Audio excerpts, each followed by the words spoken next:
रंग बरंगे पहनावे और हंसते उजले चेहरे, रस्मों रीति रिवाजों के सदियों से नक्शे हैं गहरे। मीठी मीठी हर बोली है, मीठे हैं संगीत, मनमोहने गीतों में जल के इस धरती की प्रीत। मन के मेले मस्त कलंदर, हर सू दिल दरबार, ढोल बजे और मिलकर झूमे, हंसकर बांटे प्यार। अल्लाह तुझको सदा सलामत रखे प्यारे देश, रोशनी और रंगों के धारे, आँख के तारे देश। प्यार के मारो बंजारो पधारो मार देश। केसरिया बालमा मुझे पधारो पधारो मार देश, देश रे पधारो मार देश।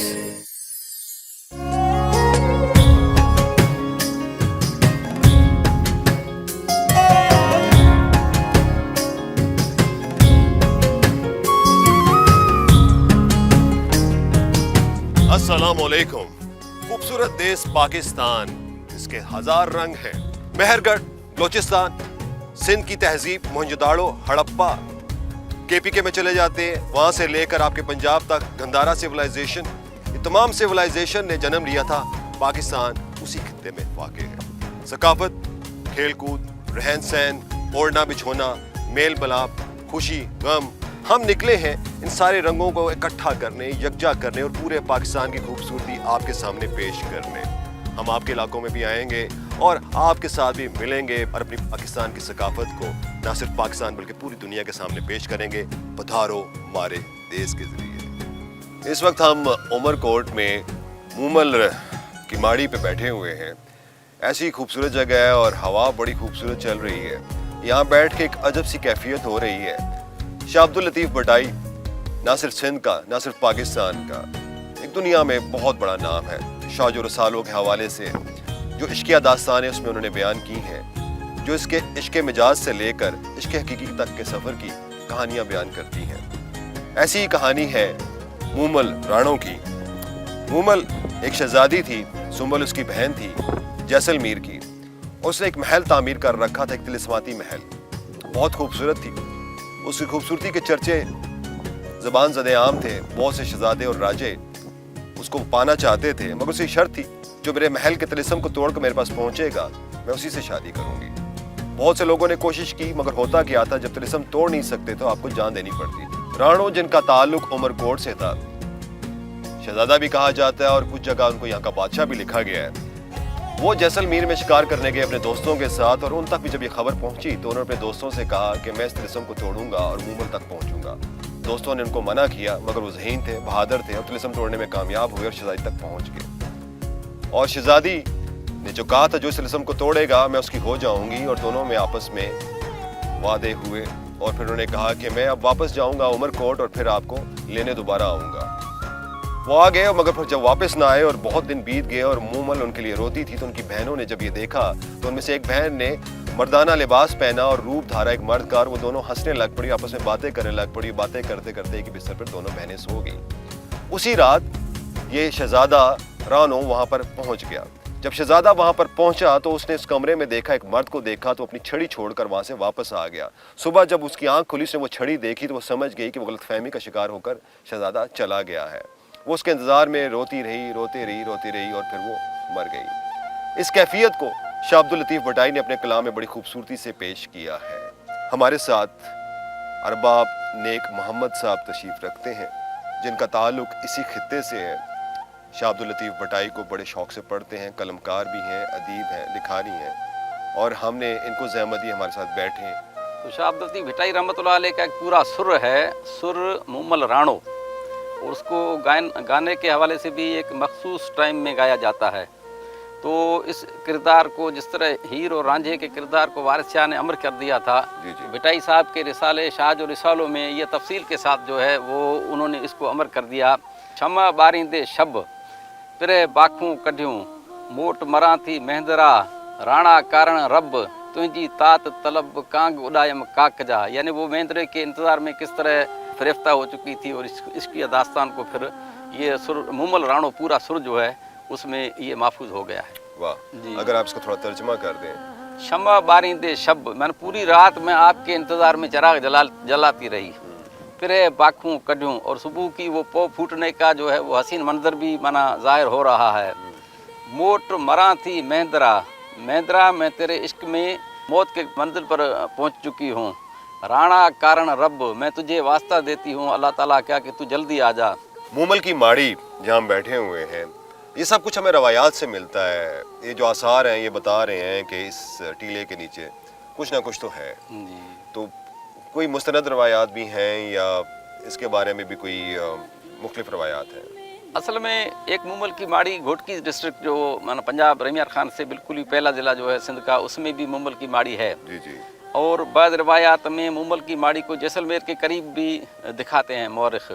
लेकिन मेरे ख्याल में इस पर डॉक्टर N.A. बलोच, डॉक्टर नबी बख्श खान बलोच जो सिंध यूनिवर्सिटी के वाइस चांसलर रहे थे और सिंध की तारीख़ के मुस्तनद जैसे कहा जाए कि मौरख शुमार किए जाते हैं, उन्होंने इसको कहा है कि ये मुमल की माड़ी ये थी। भिटाई साहब ने इस किरदार को, राणो और महेंद्रों को उमरकोट से जैसलमेर, क्योंकि फिर उनका ऊँट किस तरह जाता था और वो पूरी दास्तान जो है सुर मुमल राणो में लाए हैं।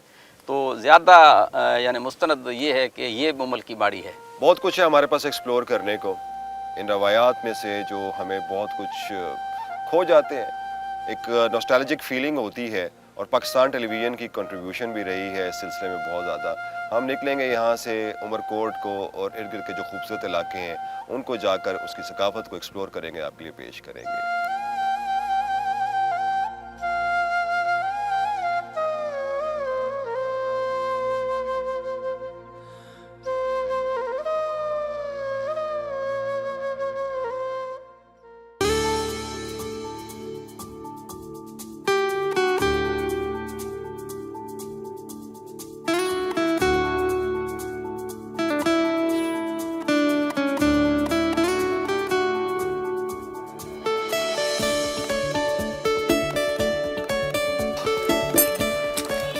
उमरकोट में चलते चलते हम इस बाजार में चले आए हैं और यहाँ पर हमने देखा है चूड़ा बनते हुए। चूड़ा जो उमरकोट और थरपारकर की इस तहजीब का एक बहुत ही खूबसूरत अंसर है। यहाँ की ख़वातीन जो इसको पहनती हैं और मुख्तलिफ रंग के चूड़े यहाँ मैं देख रहा हूँ और मैं आकर बैठ तो गया हूँ। मैंने इनसे इजाज़त तो नहीं ली है, मगर लोग इतने मेहमान नवाज और प्यार करने वाले हैं कि आपको प्यार से पास बिठा लेते हैं, इनसे बात करते हैं, इनसे तारुफ लेते हैं। और क्या नाम है भाईजान आपका, कैसे हैं आप, खैरियत से हैं? अशोक कुमार नाम है। अशोक कुमार साहब, अशोक कुमार साहब आपके साथी बैठे हुए हैं भाई। आप क्या नाम है भाई आपका? मोहन। मोहन, ठीक है, आप खैरियत से हैं? अशोक साहब, ये बड़े खूबसूरत रंग आपके पास बिखरे पड़े हुए हैं और ये बड़ा खूबसूरत चूड़ा है, तो ये कब से बना रहे हैं आप? मेरे को 20 साल हो गए, 22 साल। 20-22 साल हो गए हैं। कुछ बताएंगे इसके बारे में, ख़वातीन जो पहनती हैं किन किन मौके पे पहनती हैं, कैसे पहनती हैं, रंगों का इस्तेमाल कैसे किया जाता है? ये औरतें शादियों में बहुत पहनते हैं, पुराने चूड़े उतारती है, नए नए पहनती है। शादीशुदा ख़वातीन हैं वो क्या ज़्यादा चूड़े पहनती हैं? हाँ, शादीशुदा है जो ऊपर के नीचे के दोनों पहनते हैं। अच्छा, और जो कंवारियाँ होती है वो खाली नीचे के पहनती है। कंवारियाँ खाली नीचे के और शादीशुदा वो पूरे बाजू पहनती थी, मतलब अभी नहीं पहनती, अभी रवाज नहीं है। अब रवाज कम होता जा रहा है। ये बड़ा खूबसूरत रिवाज है। तो किसी ज़माने में बड़ा बाजार हुआ करता था, क्या वजह हुई है अब? बस फैशन आ गया, अभी नए नए डिज़ाइन की चूड़ियाँ, शीशे की कांच की चूड़ियाँ आ गई, वो पहनती हैं। जो एक रिवाज था और आपको पहचान होती थी, अगर किसी की ज़िंदगी में से उसका जीवन साथी चला जाए, खातून अगर बेबी की हो शिकार, तो फिर वो चूड़े वो सारा चूड़ा उतार लेती है। सारा चूड़ा उतार लेती थी। अच्छा, तो ये जो चूड़ा बनाने का अमल है इसमें बड़ा टाइम और बड़ी मेहनत दरकार होती है। पूरा एक सेट जो पूरा बाजू पे आता है उसकी क्या कॉस्ट आती है? तकरीबन 800,000 में हो जाता है पूरे एक बाजू पे? नीचे ऊपर नीचे दोनों हाथों पे। दोनों हाथों पे 800,000। 800,000। तो ये मटेरियल क्या इस्तेमाल होता है? मतलब प्लास्टिक है, इसमें प्लास्टिक है और स्टिकर लगता है, ये भी प्लास्टिक का है। अच्छा, यहाँ पर आते हुए मैंने देखा है ख़वातीन वो मखसूस जो थर का लिबास है उसमें तो मलबूस हैं। आप कह रहे लिबास के हद तक तो वो ट्रेडिशन है, मगर ये चूड़े का जो फैशन है ये कमज़ोर पड़ता जा रहा है। कमज़ोर होता है। यहाँ पर आए, हमने गुफ्तगू की और जैसे हमने कहा था तहजीब और सकाफत आपकी रूह होती है और जो मॉडर्न ज़माना है उसका असर इस इलाके में भी आता चला जा रहा है और ये तहजीब में से एक बड़ा खूबसूरत जो कल्चर का हिस्सा था, अब इस कल्चर में से ये मफकूद होता जा रहा है और बस ये एक अकेली दुकान यहाँ पे रह गई है जिसको हमने आपके लिए रिकॉर्ड कर लिया है। और अब हम यहाँ से उठेंगे और देखेंगे बाकी जो भी हमारे पास निशान हैं, जो भी खूबसूरतियाँ हैं, वो हम आपके लिए पेश करेंगे।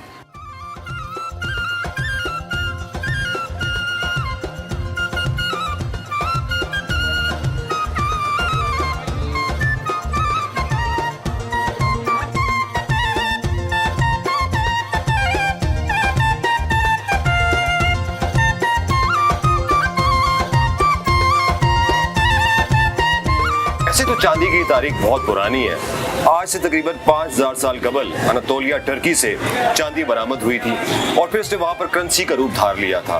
फिर उसके बाद 3200 साल कबल मसीह जब ये ग्रीस से, ये यूनान से बरामद हुई चांदी और उस चांदी के जोर पे एक बहुत बड़ी मईशत खड़ी कर ली, फौज खड़ी कर ली अलेक्जेंडर ने। खैर ये तो तारीख की बात हुई, हम अपनी तारीख की बात करते हैं कि राजस्थान के जो बहुत खूबसूरत रंग हैं और थरपारकर में जिस जगह हम हैं, यहाँ पर आज भी चांदी की अहमियत ऐसी ही है जैसे सोने की अहमियत बाकी दूसरी जगहों पे होती है, शादी और इन त्योहारों के हवाले से जो खुशी में इस्तेमाल किए जाते हैं। हम आए इस बाजार में और भाई ने हमें बड़े प्यार से बिठाया है। जय भाई, नाम क्या है आपका? भीषम कुमार। भीषम कुमार जी।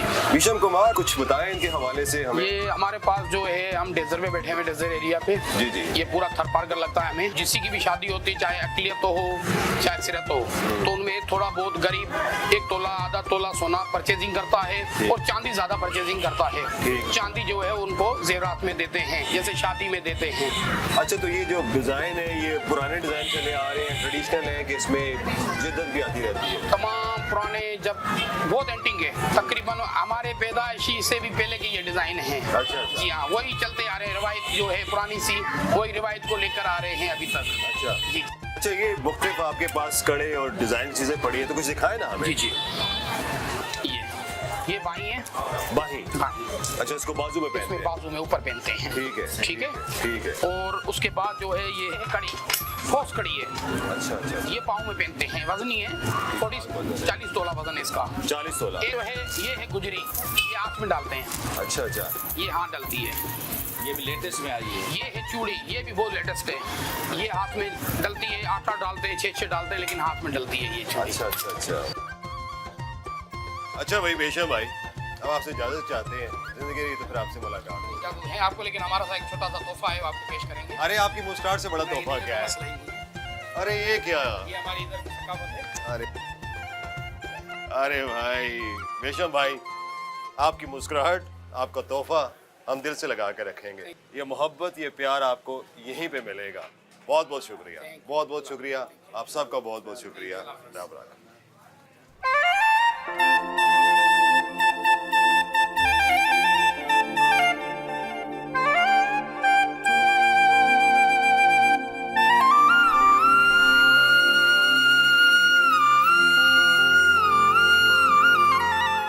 जैसे कि आपको बताया था कि पाकिस्तान के बड़े बाज़ारों में से इसका एक शुमार होता है। लाहौर के अनारकली, रावलपिंडी का मोती बाज़ार, राजा बाज़ार, ज़ैबुलनिसा स्ट्रीट कराची, किस्सा ख़वानी बाज़ार, आप चले जाते हैं पेशावर, कोयटा के भी बड़े खूबसूरत बाज़ार हैं। तो ये उमरकोट का बाज़ार, यहाँ पर ट्रेडिशनल ड्रेस भी आपको देखने को मिलेगा। ज़्यादा आप डोमिनेट देखेंगे कलर कर रहे हैं जो ख़वातीन के लिबास के हवाले से है। तो हमारे शॉप पे उनसे पूछ के बैठ तो गए, अब उनसे गुफ्तगू करेंगे।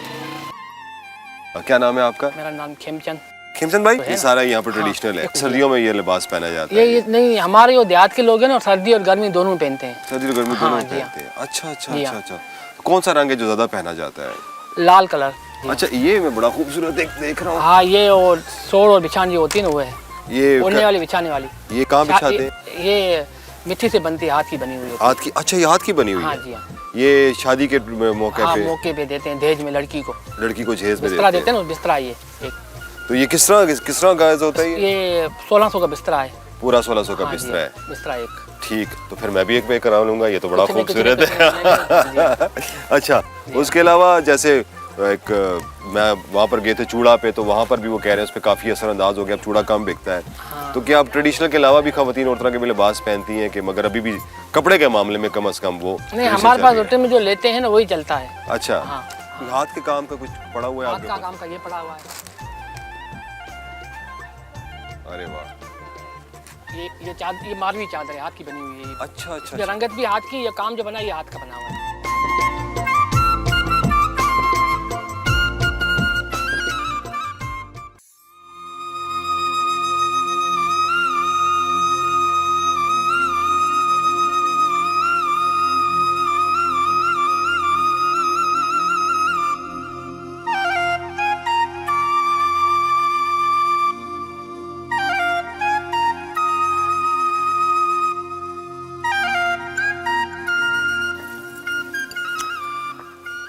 घूम फिर रहे हैं, महवे हैरत हैं, बहुत कुछ देखने को मिल रहा है। ये जो अजीम उल शान ट्रक आप मेरे पीछे देख रहे हैं, इसको मकामी ज़बान में केकड़ो बोलते हैं और हम इसे केकड़ा भी कहते हैं। यहाँ पर जितना भी नकलो हमल होती है वो इन्हीं बड़े बड़े ट्रक्स पे होती है, क्योंकि रेत के अंदर बहुत भारी सामान उठाने के लिए जहाँ पर आम ट्रक फेल हो जाते थे, तो ये तारीखी तौर पे कबल तकसीम हिंद, पाकिस्तान बनने से पहले जो हैवी ट्रक्स इस्तेमाल होते थे बेडफोर्ड के आते थे, उसके बाद फिर ये ट्रक्स भी आने लग पड़े, 70s में भी आए, 80s में भी आए। मगर कमाल ये है कि जो ट्रक्स हैं जो 2-2.5 टन का सामान लेके जाते थे, यहाँ पे मॉडिफिकेशन की गई और उनको 6 टन तक ले जाया गया है। आबादी चूँकि दूर दूर तक फैली हुई है और उसके दरमियान में ये रीढ़ की हड्डी की हैसियत रखता है, जिसके ज़रिए यहाँ पर ना सिर्फ माल मवेशी बल्कि जो आपका दूसरे भी सामान होता है जिसमें खुराक भी होती है, वो सारे सामान इसी ट्रक के ज़रिए ले जाए जाते थे। बात आपसे कर रहे थे हम केकड़ा की, केकड़ो ट्रक की बात कर रहे थे, जो यहाँ की इस कल्चर का एक बड़ा लाजमी जुज़ है, एक हिस्सा है। और इसकी तारीख के हवाले से हमारी खुशनसीबी है कि डॉक्टर अब्दुल अजीज़ साहब हमारे साथ मौजूद हैं और इसकी क्या तारीख है और इसकी कितनी अहमियत है इस पूरे डिस्ट्रिक्ट में, इस पूरे इलाके में और इर्द गिर्द के इलाकों में। कुछ बताएं हमें इसकी अहमियत और इसकी तारीख के हवाले से। ये जो केकड़ा ट्रक है, ये केकड़ा, इससे पहले हम लोग सवारियों पे, जैसे ऊँट है, घोड़ा है या बैलगाड़ी है, उस पे आना जाना होता था। फिर ये 70s में आहिस्ता आहिस्ता थोड़ा थोड़ा गाड़ियाँ आनी शुरू हुई। ये हमारे फ़ौज में उनके पास जो नाकारा मटीरियल या नाकारा गाड़ियाँ जो थी वो उन्होंने नीलाम की, तो नीलाम से वहाँ से वो गाड़ियाँ उन्होंने ख़रीदी। और हमारे यहाँ एक बहुत ही बड़ा नाम है हाजी सिराज सुमरो, ठीक। तो उन्होंने एक इनोवेशन बहुत ही खूबसूरत एक किया कि उस गाड़ी को उन्होंने थोड़ा सा मॉडिफाई किया। अच्छा, या ये उनकी वो एक तख्लीक थी, तख्लीक कह लीजिए, कि उन्होंने थोड़ा सा उसको मॉडिफाई करके पहले उसमें लोडिंग के लिए से हमारे थर में जो अनाज होता है या जो भी होता है बरसात के मौसम में, तो वो शहर तक लाने के लिए, तो उसके लिए इस्तेमाल होता था एज ए लोडर। फिर उन्होंने थोड़ा सा उसमें और चेंज की कि उसके आगे 2 सीटें लगा के और उसमें पैसेंजर भी बिठा दिए, तो ये डबल वो हो गया, लोडर भी हो गया तो पैसेंजर भी हो गया। ये है 6 व्हीलर, तो ये कहीं भी जा सकता है और कोई भी कितना जो हार्ड एरिया है उस तक भी ये पहुंच सकता है, क्योंकि 6 व्हील रिवॉल्व करते हैं, काम करते हैं। इंजन भी इसको काफ़ी ताकतवर है। इंजन भी बहुत ज़्यादा ताकतवर है।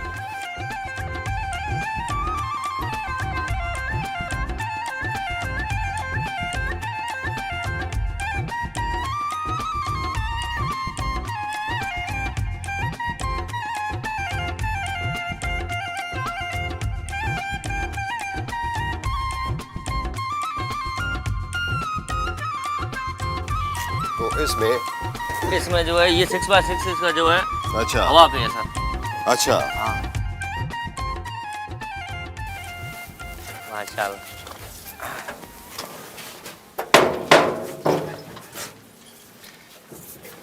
यकीन माने इसमें बैठ कर उसके अंदर से यूं लग रहा है मुझे जैसे मैं किसी देव हेकल हाथी के ऊपर सवार हो गया हूँ।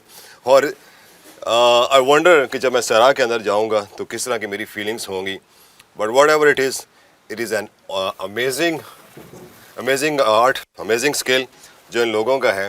तो हम कोशिश करेंगे कि आपको इस तरह के और एडवेंचर में साथ लेके चलें और आपको और अजूबे दिखाएं।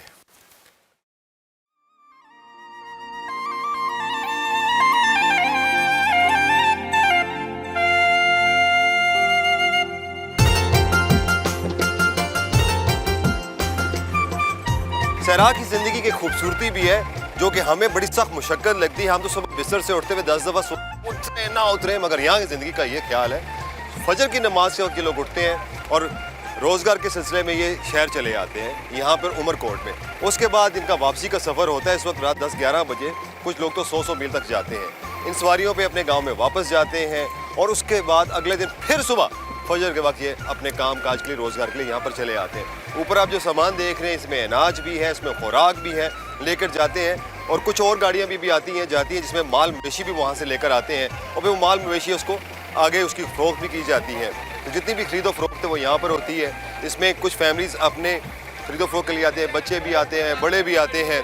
और फिर यहाँ पर जैसे अब ये देख लें भाई साहब पकौड़े भी बेच रहे हैं। जाते हुए बंदा थोड़े पकौड़े ले लेता है, चाय मिल जाए चाय का भी पी लेता है। यही ज़िंदगी जी यहाँ की बड़ी खूबसूरत ज़िंदगी है। मेहनत, मुशक्क़त आपको नज़र आएगी, ट्रेडिशन नज़र आएगी और यहाँ के जितने भी लोग हैं वो मेहनत कश हैं, मेहनत पे यकीन रखते हैं और ये मेरे पाकिस्तान का खूबसूरत रंग है। अल्लाह के हवाले, खैरियत से जाएं अपने घरों में।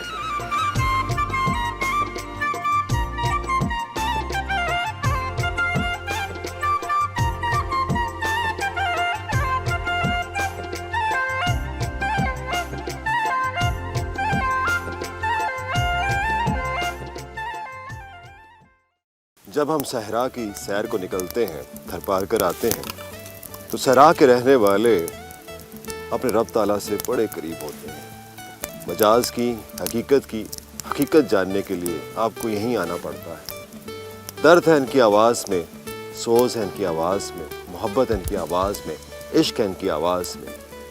जो लोक मौसीकी यहाँ आपको सुनने को मिलती है और ख़ासकर आप जब इस माहौल में बैठे हों तो आपके दिल को छू जाती है। आज शाम जब हम बैठे हैं तो यहाँ से जो लोकल फ़नकार हैं, लोक फ़नकारों ने हमें ज्वाइन किया है और बड़ा खूबसूरत कलाम उन्होंने कहा है वो हमारे साथ पेश करेंगे। हारमोनियम पे हैं अब्दुल्ला फ़कीर और गायकी जो गाएंगे उनका नाम है अब्दुल रशीद फ़कीर और जो हमारे साथ ढोलक पे होंगे उनका नाम है बुढ़ल फ़कीर।